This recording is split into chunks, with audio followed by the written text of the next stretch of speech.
Hi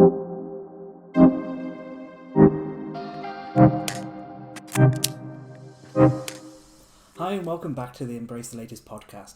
Today we're going to be talking about why B2B marketing seems to be a bit more rational and fact-driven compared to B2C marketing, which has more of an emotional element. Now I know this is a big bugbear of yours and you've been working with our clients to include a bit more an emotional messaging in their marketing. Yeah, definitely.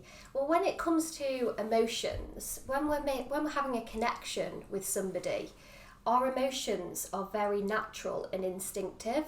So our emotions are deciding what we want or what we don't want. And that natural emotional instinct that we all have and that natural way that we emotionally connect with things, it doesn't distinguish whether that's a B2B or a B2C setting. It's across everything where we're making emotional decisions. So it doesn't make sense for B2B and B2C to be taking such different approaches when it comes to marketing. Okay, but I don't think I make any decisions emotionally. I'm pretty rational guy. So how do I make emotional decisions? Well, lots of people think that, but in fact there's loads of studies out there, and there's one in particular that comes to mind where it was patients that had a problem with the part of their brain that makes emotional decisions, and basically they couldn't use emotion when they were in the decision-making process. So it was right down to things like what socks to wear. They couldn't choose what socks to put on in the morning, and they couldn't decide things like where to go out for dinner, which restaurant to choose. So even those really simple, like constant decisions that we're making day in, day out, it all involves emotion. I know I struggle when I try to make a takeaway decision, so maybe I'm a bit more emotional than I thought. So how has the pandemic had an effect on this? Well, if you think about the massive impact that the pandemic has had on marketing, it's completely changed the way that we can go about sales. So all that face-to-face has been taken away, largely taken away. That means that LinkedIn's seen a huge increase, and digital marketing overall has seen a huge surge as well. And with all that, it means there's loads more messages going out there on social media, digital. People are using websites more, and it's even more competitive to get your messages out there. So when it's really, really competitive and you've got, say, loads of rational B2B messages and nothing that's emotional, people are scrolling through LinkedIn. You know, people don't want to spend the time trawling through what you're saying. They want something that's going to instantly connect with them.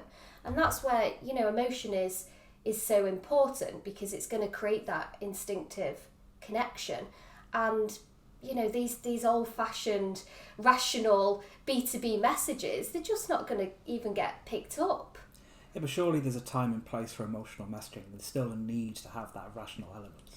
Yeah, of course there is. I'm not saying that you know, throw your rational messages out the window, but the time and the place is that when people first connect with your brand, it's got to be emotional, because you're not going to get that strong immediate connection otherwise.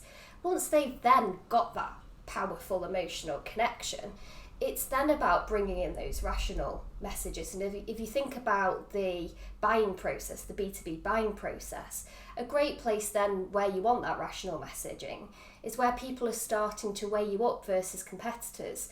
They're looking at more rational stuff like pricing. Therefore, you've got to tick certain boxes. Then it's getting more rational. They'll want to see like things like evidence, case studies, where have you done this before? So it absolutely plays a huge part in B2B marketing, but you've got to get that emotional messaging in there. Places like very top of your website, you've got a few seconds to engage your audience. It's got to be emotional. Social media, first line in your copy, it's got to be, first line in your post copy, it's got to be emotional. Now, I know I'd struggle with doing this, and probably quite a lot of B2B owners would as well. So how do you get started?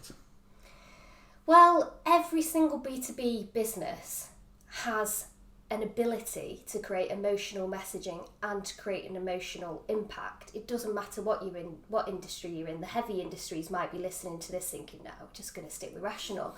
It's just not true. And the work that I've been doing for several years is with clients across industries, including those that might be seen as the heavier industries like construction, manufacturing, industries as well where it's hard to differentiate, where you're selling kind of a service instead of a product. It's all these different B2B scenarios have to have that emotional messaging. So the way to go about it is, it depends where your business is at, so it's always tailored, but a great place to kind of start is talking to clients. So doing some interviews with clients, hearing their stories about how they perceive your brand, what experience are they having, because when people are telling those stories, they'll get relaxed and they'll open up, they'll tell you things that they wouldn't tell you in, for example, a testimonial, which is usually more kind of rational. You get to hear more about that emotional connection side of things, so that's a great way for uncovering it. And also talking to, all of the internal team as well and the internal stakeholders.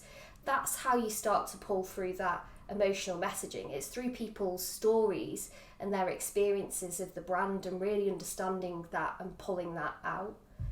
I'm guessing for quite a few B2B companies, a bit like me, you don't know what you don't know until you find out. And so I think if anyone is out there who realise that their marketing is a bit more on the rational side than the emotional side, then they definitely need to get in touch. But if you've liked this podcast and you'd like to listen to any of our others, we are on YouTube and Spotify. Just look up Embrace the Latest Podcast. But thanks for listening. Thanks, bye. Bye.